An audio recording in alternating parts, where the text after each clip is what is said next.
Since its inception back in 2011, the Barry Sheen Motorcycle Classic, featuring the Oceania Challenge, has pitted mate against mate and country against country in a classic trans-Tasman battle. Barry Stephen Frank Sheen was born in London on the 11th of September 1950. Father Frank, a racer himself, introduced Barry to racing at the tender age of just 16, winning his first race on a bull taco at Brands Hatch. Sheen would go on to win world championships and more, but he's best known for his playboy lifestyle and a devastating Daytona crash that hastened his exit from the sport. Ironically, it wasn't his crash that took him from us. He died of cancer, aged 52.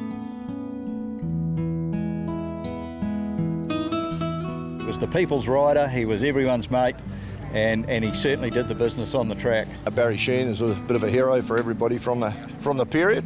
Well, Barry Sheen was my hero. I refer to him as the David Beckham of motorcycle racing. That's what Sheen was about, and this event celebrates him. The Barry Sheen Classic is a chance for the classic motorcycle enthusiasts from both sides of the Tasman to get together, put their bikes on show, share some stories and get the competitive juices flowing in 50 different races over the weekend. The New Zealand leg of the Classic for 2014 was held at Hampton Downs, a happy hunting ground for the Kiwis, as they had won the Oceania Trophy in the last two editions here. The Australians had formed a formidable team and a steely determination to take the trophy home.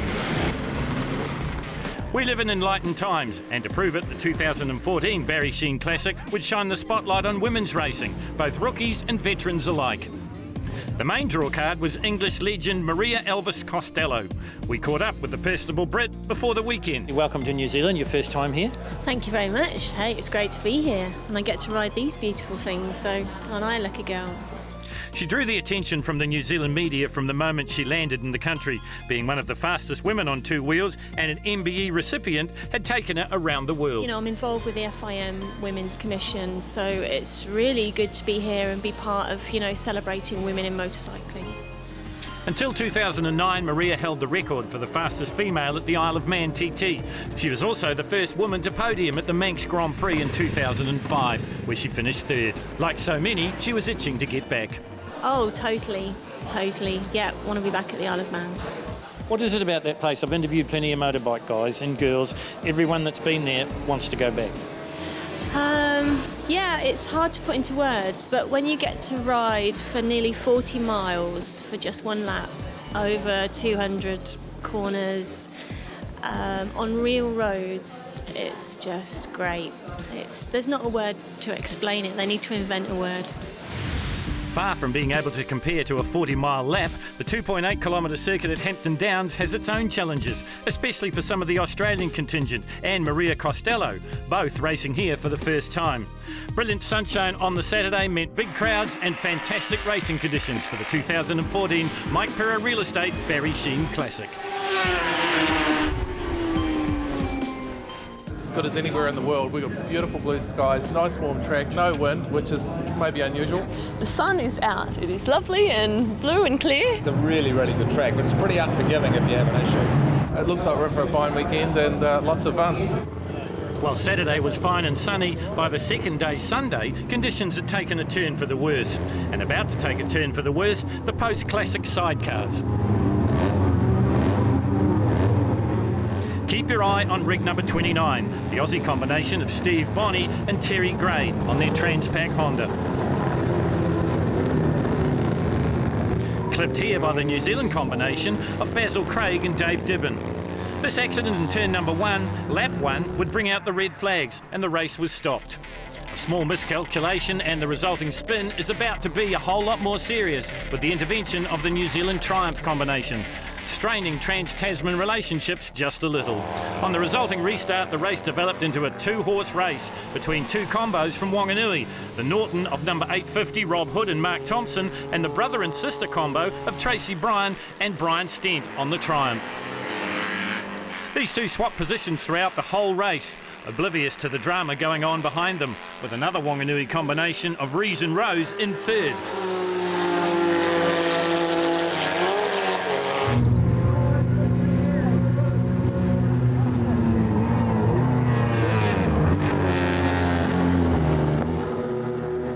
All the action was further down the field. A mechanical problem for Mark Smith and Sid Sutherland on the Triumph rig meant they would have an early shower. But still racing hard was rig number 84 of Tim Shepherd and Corey Winter in 4th, and number 245 Geordie and Tina McEwen in the BMW in 5th. And behind them were Williamson and Julie Loveridge on yet another Triumph. By the final lap, the shackles had been cast off by the brother and sister combo of Bryan and Stent, and they would win from the Norton of Hood and Thompson. So after the restart, the Kiwis draw first blood in the classic sidecars.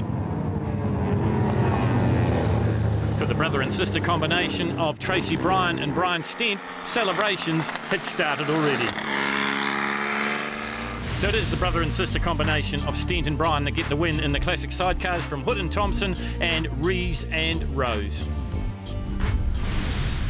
Well, from the classic sidecars to their modern counterparts, this is race number 41 for the modern sidecars. Have a look out there for rig number 93, Aaron Lovell and Tracy Bryan on the LCR. They get a good start, but no one gets a better start than rig number 29. Adam Unsworth and Stu Dawes, the Boss Engineering Windle, go into turn number 1 at the front of the field, but already they've been passed by Barry Smith and Robbie Shorter on the 18.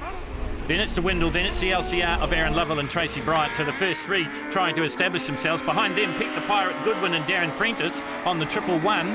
Have a look out there for number 28. That is Andy Scrivener and Steve Bryan. Steve is Tracy's husband, and they are past champions in the modern sidecars on their Sowersby unit from a few seasons ago. But it's Smith and Shorter out in the front. You're on board here with Aaron Lovell and Tracy Bryant taking the Penrite onboard pictures. Heading down towards the big sweeper at the top end of the circuit. Lovell and Bryan currently sitting in third place. Goodwin and Prentice starting to mount a bit of a challenge as well. Now going to try and drive down the inside of them is Adam Unsworth and Stu Dawes. Can't get the pass done, and it's the Smith and Shorter combination out in the front. Rig number 18. Pretty much a sprint race for all the classes here at the Mike Perro Real Estate Barry Sheen Classic, because just 5 laps, and it happens pretty quick when you're lapping in a time of just over 1 minute and 10 seconds. That's what the 18 rig is doing at the moment of Barry Smith and Robbie Shorter. No change in the minors. Still Adam Unsworth, Stu Daw in the Windle, now residing in Auckland in second place, and then it is Aaron Lovell and Tracy Bryant. Lovell out of Wellington, Tracy Bryant out of the Bay of Plenty. First time this combination's got together. You're on board here with the Barfoot and Thompson Alfoils rig of Lovell and Bryant, and this is what we call Tracy Cam. Have a look at this as Tracy moves over just to stabilise the rig as they head down into the Pepsi Max turn, now heading through the hairpin. And there's the pass. So that was the 29 rig that's gone through into second place.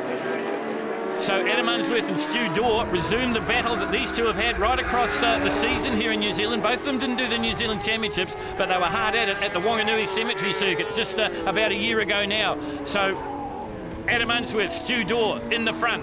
Lovell and Tracy Bryant in second on this battle, but it is second and third on your screen. Disappearing up the racetrack at the moment is Barry Smith and Robbie Shorter, both experienced campaigners. The onboard shots you can see as the apartments fly by on the left. Aaron Lovell trying to get just as aerodynamic as possible, trying to pull back Adam Unsworth and Stu Daw, and they've done so. We were concentrating on the race leader, but the pass has been made, so it is now Lovell and Bryan back into second place. Have a look from Tracy Cam's perspective. Barry Smith and Shorter, though, getting away. They qualified quickest. That's why they started on pole position. It's all the advantages that they're taking at the moment. Out of turn 2 and heading up over the hill. You're back on board with the rig in second place. The disappearing dot ahead is Barry Smith and Robbie Shorter. Back to Tracy Cam. You can see her holding on for grim death. Massive, massive G-forces at effect here for the sidecar competitors, especially the swinger. This is the Lovell and Bryant combination back in second place, but Barry Smith and Robbie Shorter out in the front. Looks like another challenge coming from Adam Unsworth and Stu Daw. These guys originally from Napier, but now residing in Auckland. Didn't do the National Championships, as I said. Pete the Pirate, best job in the world. He lives up in the Winterless North, and he's a prison officer up there. And a good scrap going on for the miners with the South Island combination of Warwick Demox and Will Clemo in the 49. And in behind them, it is Andy Scrivener and Steve Bryan. Behind them, I think you'd find Alan Denovan and Drew Mayer on the Kawasaki rig. So This one is where the racing is at the moment because the gaps have started to grow at the top end of the field. This battle for 4th and 5th on your screen. If you're wondering why Scrivener and Bryan are on the pink rig, that's because Steve Bryan's wife, Tracy, was part of the all-girl combination that raced that short bike. First chance to have a look at the Aussies. This is Elton's and Bonnie on the 54, the Honda 600. Back on board here, taking Tracy Cam once again, courtesy of Penrite Oils. Currently sitting in second place, chasing down this combination. This is Barry Smith and Robbie Shorter, the Carl Cox Motorsport rig. This is a LCR. And they've got quite a healthy advantage as they come out and head down into the big sweeper at the bottom end of the circuit here at Hampton Downs. Lovell and Bryan chasing, but all in vain at the moment. Oh, spoken too soon. Round they go. A 180-degree spin. Have a look at it from on board. Oh, and it gets very, very close. There's Aaron Lovell doing an amazing job to miss the stricken Barry Smith and Robbie Shorter. And what it means is the rig in the front now is rig number 93, and that is Aaron Lovell and Tracy Bryan. They couldn't have picked a better place to make that pass, or the unfortunate incident with Barry Smith and Robbie Shorter to spin, because that means that 93, Lovell and Bryan take the win. In second place, it will be Adam Unsworth and Stu Dorr. Celebrations for Aaron Lovell out of Hamilton, and commiserations to these guys. They must have thought they had it won, Barry Smith and Robbie Shorter, but it wasn't to be. It was the Hamilton and Bay of Plenty combination of Aaron Lovell and Tracy Bryan get the win from Adam Unsworth and Stu Dawes, with Pete the Pirate Goodwin and Darren Prentice through in third. I can't say enough for Tracy. She's just, this is our first meeting out together, and we've done extremely well. I was a little bit nervous prior to this because I didn't know how we were going to go. It's pretty fast and it's hard to hold on, but Aaron's extremely safe, and I think it'll be a very hard combination to beat, so bring it on.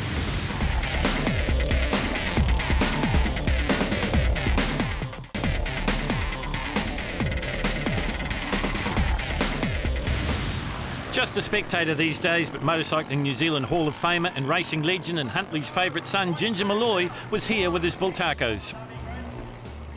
Been around racing all my life. I went to Europe when I was 24 and raced over there for the Spanish bull taco firm.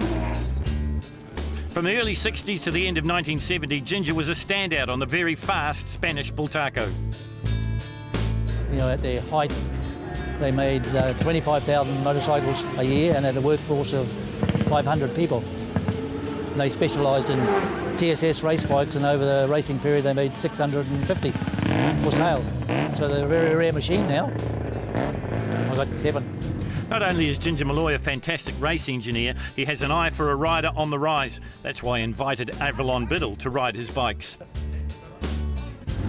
Well, this thing is really different because it's a two-stroke and the gear lever is also on the right-hand side, which is a big change for me. I've never ridden a bike like that, but it's absolutely amazing. It's tuned by Ginger Malloy himself, so to ride one of his bikes is a real honour, and it's been going great today. It's a very special bike. Originally, it did about 35 horsepower at 9 or 10,000 revs. Now, it produces 50 horsepower at the back wheel at 9,000 revs. We've done a lot of work on it over the years. Runs on methanol. Very good. It was a great combination. There's no doubt Avalon Biddle is the future, whilst Ginger Malloy a cherished past. It was the perfect pupil-teacher relationship.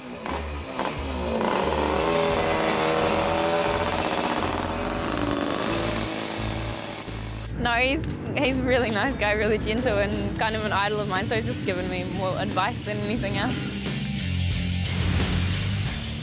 Well, a chance to have a look at Avalon Biddle here as we get set for race 39 of 50 over the weekend here at the Barry Sheen Oceania Classic.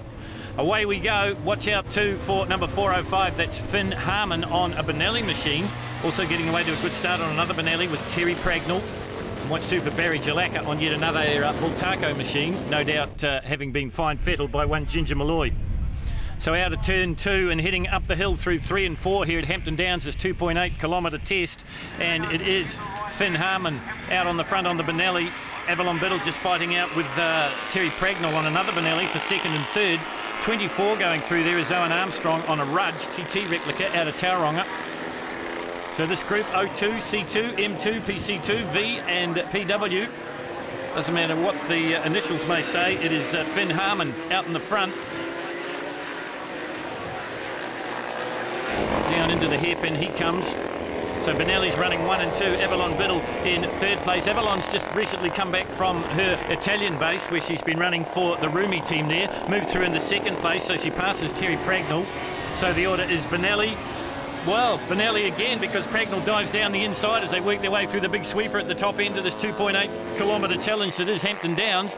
Biddle's not going to give it up without a fight, and as we told you before, she's riding one of Ginger Malloy's bikes, so it won't lack for any horsepower, and you can see that straight away. She passes Pragnell as they head up the hill and across the stripe once again. So Avalon Biddle into second place. Finn Harmon, though, still out in the front on the Benelli. There he is, number 405. Here comes the challenge down into the off-camber turn number 1. Not quite close enough yet is Avalon Biddle. No stranger to racing, and racing well here at Hampton Downs. She won the New Zealand 125 TT title a few seasons ago now here on her little Honda 125. But since then, she's been racing the last couple of seasons, as we said, in the New Zealand off-season, up in Italy in the Italian Women's Championship, and mixing it with the men, and that's what she's doing here as well. She hopes to go back to the European Women's Championship at the end of the New Zealand summer this year. But right now she's being double-teamed by the Benelli pairing of Finn Harmon and Terry Pragnell. So Avalon Biddle goes back into third place now. Marcus Decor out of Australia is back in fourth on his Air Mackie on the 250cc machine. Down into the hairpin they come once again. Well, she's not lacking any bravery, is the Orewa lass, Avalon Biddle. She goes round the outside of Terry Pragnell and also goes round Finn Harmon. So we've got a massive change. Maybe there was a problem there. Maybe one of the Benellis missed a gear, but it's Av Biddle out in the front now. Came to racing through bucket racing, and then, as I said, moved up to 125s. She hopes to do some superlight racing in the New Zealand upcoming summer season for Chris Osborne, but here she is on Ginger Malloy's Bultaco, and for the first time she'll cross the stripe as the race leader. Avalon Biddle leads it in second place now. It is the 405 Finn Harmon, so he must have had a bit of a problem. And behind him, Terry Pragnell. So once again, the New Zealanders coming to the fore here. Remember, it is a Trans-Tasman contest, and it's based on lap times, but not an Australian in the picture at the moment because the front three, Auckland, Carterton and Hamilton. Avalon Biddle lives north of Auckland at Orewa. There she is on Ginger Malloy's Bultaco. We're running around about 50 horsepower now on methanol. Second place man is Carterton's finest, that is Finn Harmon, and then it's Terry Pragnell from Hamilton, and then it'd be Barry Jalaka these days living in Narawahia, and he's on another Bultaco. First of the Australians would be Marcus Decor, and he's back in fifth place for the moment. Number W just about to be put a lap down. This is Bridget Woodcock, also on another Air Mackie. She's from Auckland. But it is the Avalon Biddle show. The Rumi factory in Italy having so much faith in Avalon. She helped them develop their Moto 3 bike. They built it from the ground up. Ginger Malloy fettles his Bultacos from the ground up, and it's going to be good enough for Avalon Biddle to win here, race number 39 at the Mike Perro Real Estate Barry Sheen Classic. Checkered flag comes out, and it's the youngster from Orewa gets the win.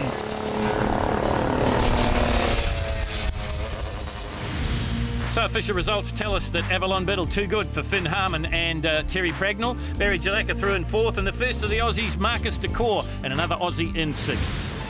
Long before he appeared on our TV screens selling mortgages and real estate, Mike Perro was a 6 times national motorcycle champion in New Zealand, spanning the years 1977 through to 1982. I started out as a motorbike mechanic, so I did my time on Yamahas. The machine I'm riding this weekend takes me back 33 years. A Yamaha Grand Prix machine, a 250cc, and yeah, look, just a chance to be here this weekend is just overwhelming. So yeah, it's like turning back the clock for me. So being amongst these guys is going to be an awesome weekend. He continues his involvement in New Zealand motorcycling to this day as the patron of the sport.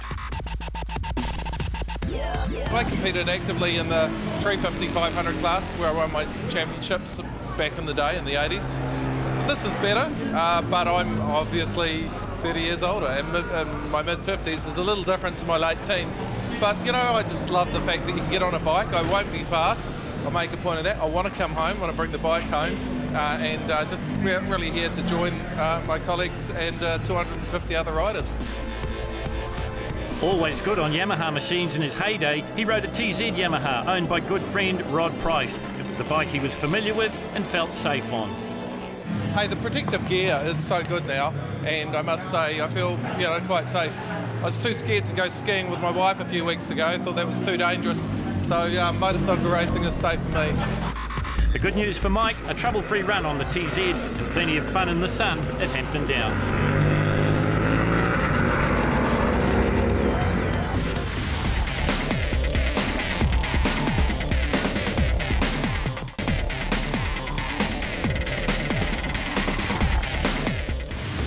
With the catalyst of having Maria Costello at the Mike Pero Real Estate Barry SHEENE Classic, the organisers took the opportunity to showcase New Zealand's female riders. My name's Amy, got to speak Hamilton. I'm 15 years old. Scout Fletcher, I'm 19 and I've been riding for about 4 years. My name's Mickey Banks and I'm 17 years old from Porirua in Wellington. So I'm riding 3 bikes this weekend.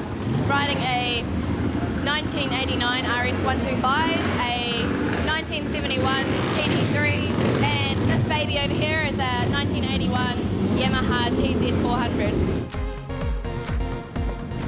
I'm riding a Jawa 250 and a Jawa 350. He seemed to be never off the track, racing a Suzuki and 2 Jawas over the weekend at Hampton Downs. Yeah, well, my dad's a huge Barry SHEENE fan, so for me to be here, he's giggling like a little schoolgirl. The youngest of the female competitors was Amy Hamilton, who gets her love of 2 wheels from her dad. So it's not very often we get all of us together at one meeting, even though me and Avalon and Scout and all that live in the same country. And it's really nice to just be able to, talk to each other about what's happening, get feedback on what their bike's doing, even if we're in the same class. It's just really nice.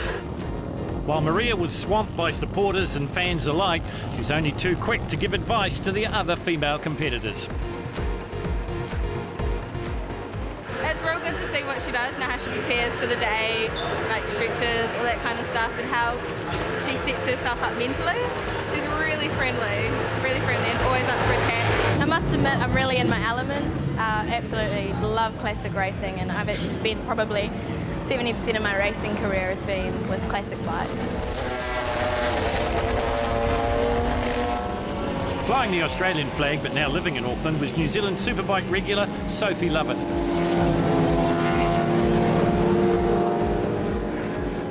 Yeah, so this is my first time at a classic event, so being here at Hampton Downs, it's now my new home track now that I'm living in Auckland. So it's been really exciting so far. I'm here with the wonderful setup and I've got a brilliant bike that Kev's really set up really nice for me. Got some new rubber on today, so we're just waiting for the first race and we'll be set.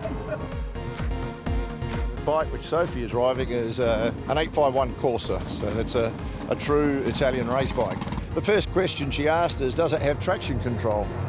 And no. She said, well, where's the button to start it? I said, there is none. She said, well, why doesn't it idle?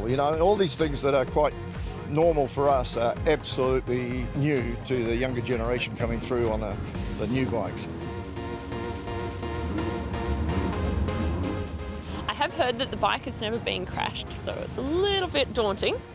For everyone Biddle, being here at all took an all-night flight back from Italy. I was racing a Moto3 bike in the Italian Championship. So it's for the Rumi factory team, which have built their own bike. They built everything themselves, the chassis, the engine, the swing arm, the clutch, everything was their own. So it was a big development process throughout the year, but it was really good.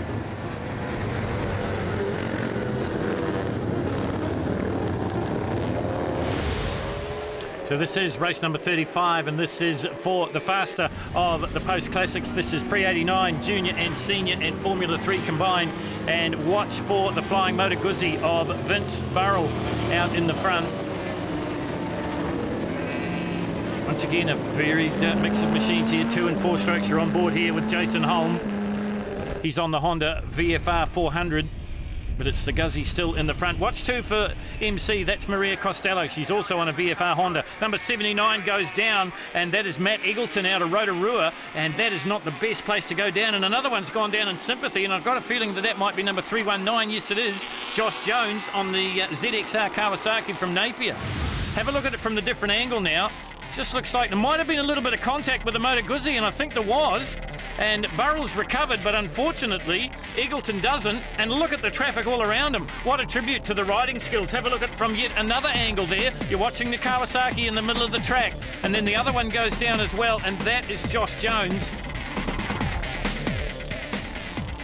This is the onboard action from the Bell Helmets onboard camera of the accident, just coming up into turn 3 here at Hampton Downs. And look at the evasive action taken. We go back to the racing proper, and it's Mark Robinson on the little RS125 Honda out of Auckland in the front.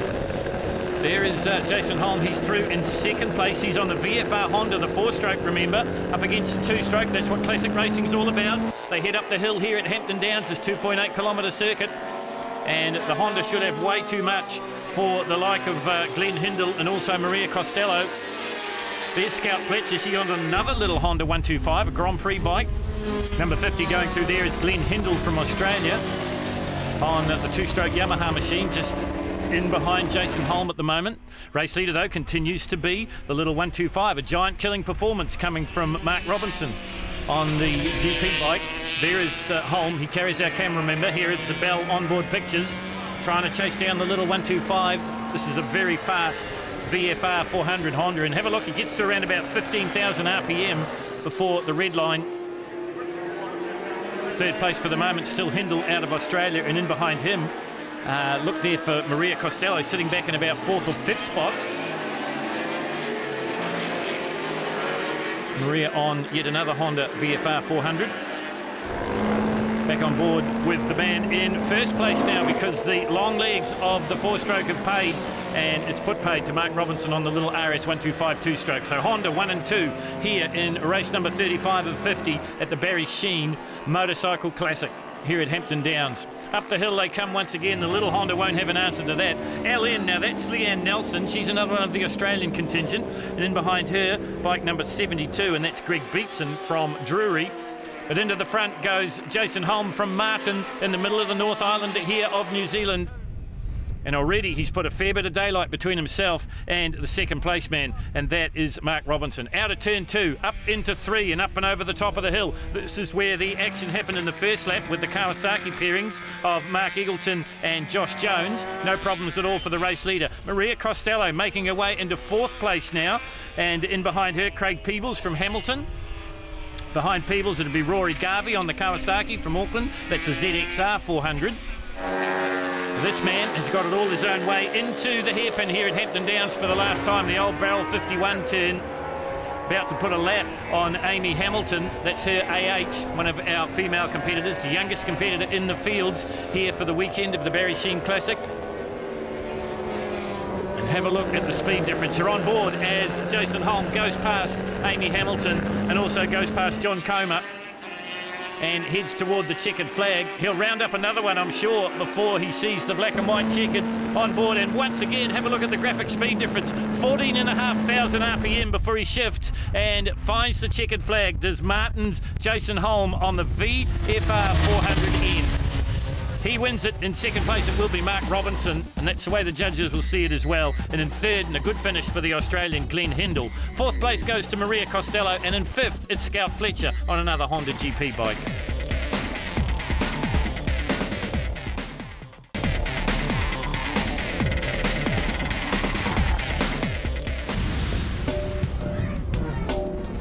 He's raced in Ironman competitions, he's raced muscle cars and GT3 Porsches, and now Grant Dalton, team boss of New Zealand's America's Cup Team New Zealand, has come back to his boyhood love, 2 wheels.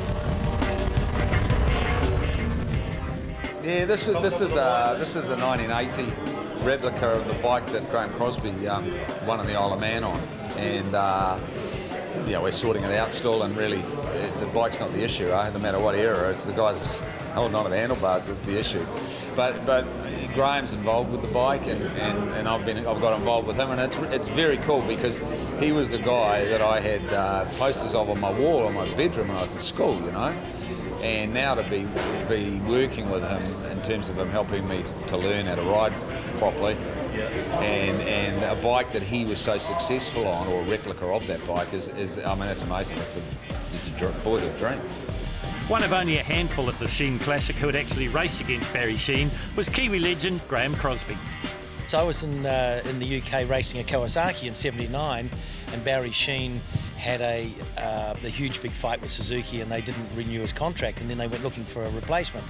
Well, have a guess what? I was there, so I actually got the job. So it was kind of nice for me to just pick up all Barry's old equipment and the new bikes for 1980. So we went into the 80 season with some really good equipment. Yeah.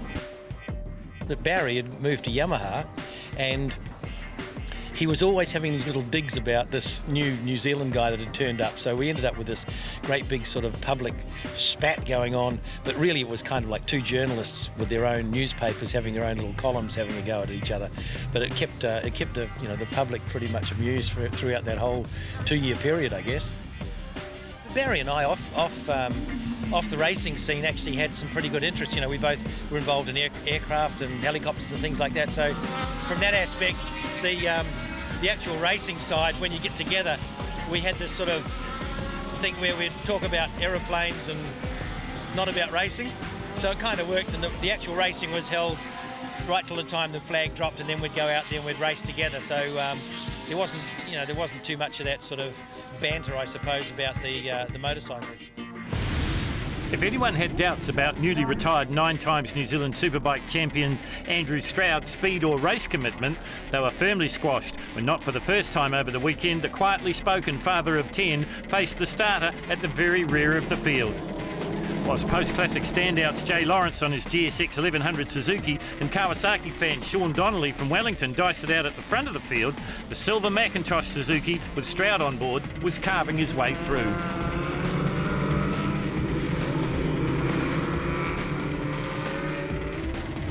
From the back to the front in just 5 laps is a huge ask in anyone's books, but it wasn't long before Stroud was up inside the top 5.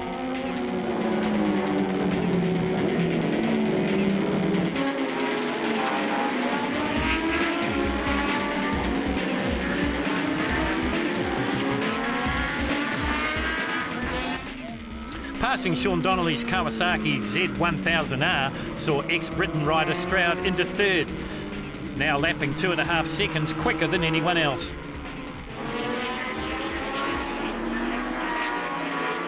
The final pass of fellow Suzuki pilot Jay Lawrence was completed at the run to the white flag. So when the checkered flag fell, Andrew Stroud had done the impossible, from the back to the front in 5 laps on the Macintosh Suzuki. The feature grid positions were decided by lap times, with 40 riders facing the starter in each of the 3 features. This is feature number 3, the Paul Pavletich Trophy. Straight off the line, it was the 666 of Nick Brown being chased by the 11 of Rick Kwok from Australia. The 71 of Billy Mitchell on the TZ hanging tough. Out of turn 2, the positions had changed once again, and now it was the Aussie Kwok in the front.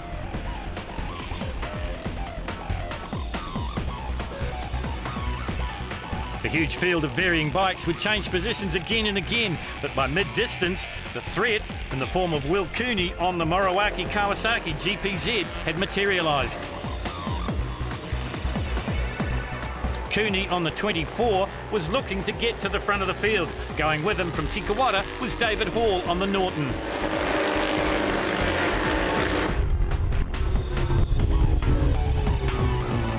First the Norton, and then Cooney's Moriwaki passed the early leader.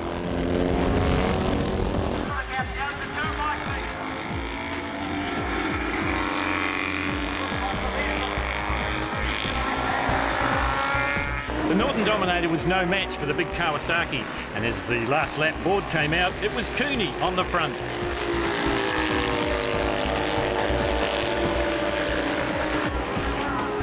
Despite repeated attacks and some brilliant out-braking manoeuvres from the Dominator, Cooney would not be denied. That's very brave, but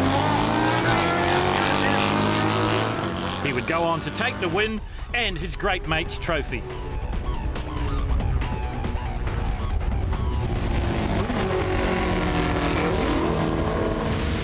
That race, everything came together and it was great, and it's quite special for me winning Paul's trophy, because I've known him since we're basically at school, since 16 years old, and yeah, it's a bit of a thrill. The second fastest 40 filled the starting grid for feature number 2, the Graham Crosby Trophy. This Penrite Oil sponsored race had a real mixture of bikes, 2 and 4 strokes, old and new.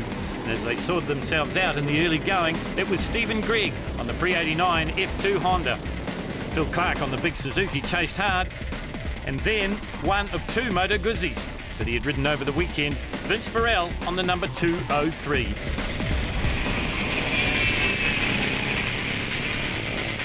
Heading down into the big sweeper at the bottom end of the circuit, it was still the 171 of Stephen Gregg, but now it was the second of the 32s in the field, and the second bike Chris Swallow would run for the weekend. It was the Air Mackie. Behind him was the other 32, and that was Clark. Scout Fletcher was making her presence felt on a GP Honda, number SF.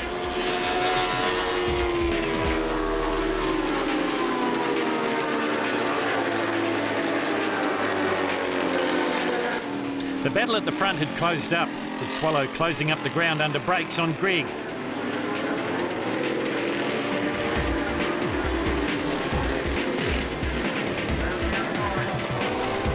Swallow tried repeated times to get around Gregg, but he couldn't do it.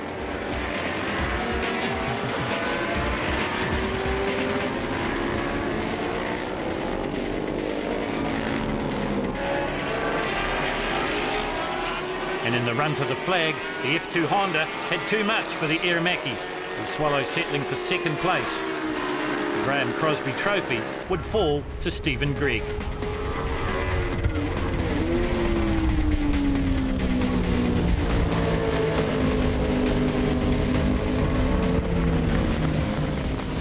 Unbelievable, literally, to go out in that last race, and yeah, just every corner thinking, well, somebody's going to shoot past me, and yeah, crossed the line. Amazing feeling. The grand finale of the Mike Perra Real Estate weekend was the feature event for the Ginger Malloy Trophy. It pitted the fastest 40 in the field. Great start there from Sloane Chopper Frost off his Fujitsu Suzuki Superbike and onto the classic Suzuki. Moving into second place, number S, that is Andrew Stroud. In behind him, by the look of it, it is number 371, and that is Jay Lawrence, and in behind him Duncan Coots. Now Duncan Coots has had a lot of practice around here. He's been a regular competitor in the Auckland Motorcycle Club's Club Series on his big Suzuki. So we'll keep an eye on him, but we'll also keep an eye on Andrew Stroud, because we've known from previous performances that he can come from the back to the front, but he didn't have opposition like this. This is Sloane Chopper Frost out of Wellington these days, and off his Fujitsu Superbike and onto his pre-89 Suzuki GSXR. Stroud closing up the gap on this Ken McIntosh masterpiece. This is a replica of the Roger Freeth Bathurst 500 winning bike. CRC livery on it. Trial problems here for Sloane Frost, and that's taken some of the excitement perhaps out of this grand finale here at Hampton Downs. A mechanical issue for Chopper, and that means that Andrew Stroud's got nothing but clear track in front of him. In second place, number 371, Jay Lawrence. Then it's Duncan Coots, and then it is Vince Sharp, past multiple champion of New Zealand on the brand spanking new Hyde Honda. Behind him, Phil Dukesbury, and then it is bike number 38, Dukesbury's teammate, and that is Paul Russell. Watch two for number 52, and that is Paul Wooten on yet another Suzuki, trying to get around Kawasaki stalwart Sean Donnelly out of Wellington on the big Kawasaki. So, halfway in the big feature of the afternoon. This is the Mike Perra Real Estate sponsored Ginger Malloy Trophy. Everyone wants to win it. Sophie Lovett for Australia on the Ducati. Right in behind her, Nick Cole, past New Zealand's 600 Supersport champion on the Norton. This man, though, on the Suzuki, Andrew Stroud, he's made a bit of a habit of winning, hasn't he? He's a 9 times New Zealand Superbike champion. He's a winner of the Best Pairs competition in Daytona. He's an ex-Britain rider, and he is laying this field to waste. Bill Cooney in there as well, just being passed there. Russell Barker, number 95, now in a battle with the Kawasaki of Sean Donnelly. Now, to put this into some perspective, Sean Donnelly wins pretty near every major post-classic race in the pre-89 class on that big Kawasaki, but he's been swamped today here at Hampton Downs. Barker in behind him. Russell Barker, one of the hard-working organising committee here for the Barry Sheen Classic. He's got a real battle on his hands here with Donnelly. Kawasaki on big Suzuki. And behind them, as we said, it's Wooten on yet another Suzuki. That's the battle for just inside the top 10. In behind them, Phil Dukesbury on another massive pre-89 Suzuki GSXR 1000. Silbaka getting a little bit close to Donnelly, but Wooten in there to be the spoiler. This is the man that's spoiling all the parties, though. He's been constantly at the front here at Hampton Downs for the Barry Sheen Classic right across the weekend. Jay Lawrence in second place. A devastating crash a few seasons ago at Ruapuna, halting his charge through the New Zealand Championship ranks. Great to see him back on a classic machine, and then it's Duncan Coots on the Suzuki in third. That's the top three. Coots looking to get a little bit closer to Jay Lawrence. Maybe he might just have the edge and the horsepower as they head down into turn one here at Hampton Downs. They draw level. They're handlebar to handlebar going into one. Can Coots hold the position? Yes, he can. Jay Lawrence can't do anything about it. In and out of one they go, so positions change in second and third. No change at the front. Andrew Stroud continues to lead it. Final lap now. Duncan Coots in the front from Jay Lawrence. Suzuki on Suzuki, up through turn three, up and over the top they come. The Aucklander just having a slight advantage at the moment from Lawrence. Lawrence gets a great drive as they head down into the Pepsi Max turn. He'll be down the inside as they go into the hairpin. This guy's got nothing to worry about. He's got a big advantage here. It's been a banner weekend for Andrew Stroud, the 9-time New Zealand Superbike champion. Lured out of retirement and onto the classic machine by Ken McIntosh and his team. This is a replica of the bike that Roger Freeth won in Bathurst on. A problem here for one of the riders as we go back to this enthralling battle for second and third. Lawrence now into second. Coots back in third place. What's going to happen as they run to the flag? Here is Andrew Stroud. He's going to win it unchallenged. A fitting finale to the Barry Sheen Classic. What's going to happen here? Lawrence on the inside. Coots has got the horsepower and drags Jay Lawrence as they head over the stripe, and it is Duncan Coots that'll go through in second place and Jay Lawrence in third. Andrew Stroud's got time to wave to the family. There's Mum Karen and some of the kids, and congratulations all round for a fantastic race here in the Ginger Malloy Trophy. Oh, it was good. Yeah, Sloane Frost was out in front there for the start, and I was quite happy to follow him there, and so it was a bit disappointing when his bike expired in the first lap. Yep. And then on was a pretty clear run. As well as riding plenty of bikes over the weekend, special guest Maria Costello was pressed into action at the prize giving. The 2014 Mike Perro Real Estate Barry Sheen Classic was, in anyone's language, judged a success. I've had a really fantastic weekend here at Hampton Downs. I think the event's really great, very welcoming. The track's been really good fun to ride, and I got to ride some fantastic bikes. Fabulous. You've got some great Kiwi and Australian girls, and it was fabulous to meet them all. Yeah, really good. After 2 full days of racing, it was the Australians that took the trophy home. Well, it's been great this year. We finally won the trophy back. It's a lot of effort to get the team over here, but you know it's just getting easier each year. We're really happy that the series has taken off. It's in its 4th year now. We wouldn't have believed that it sort of got the momentum to keep going for this long, and we just hope that it keeps going for years, you know. Oi, oi, oi.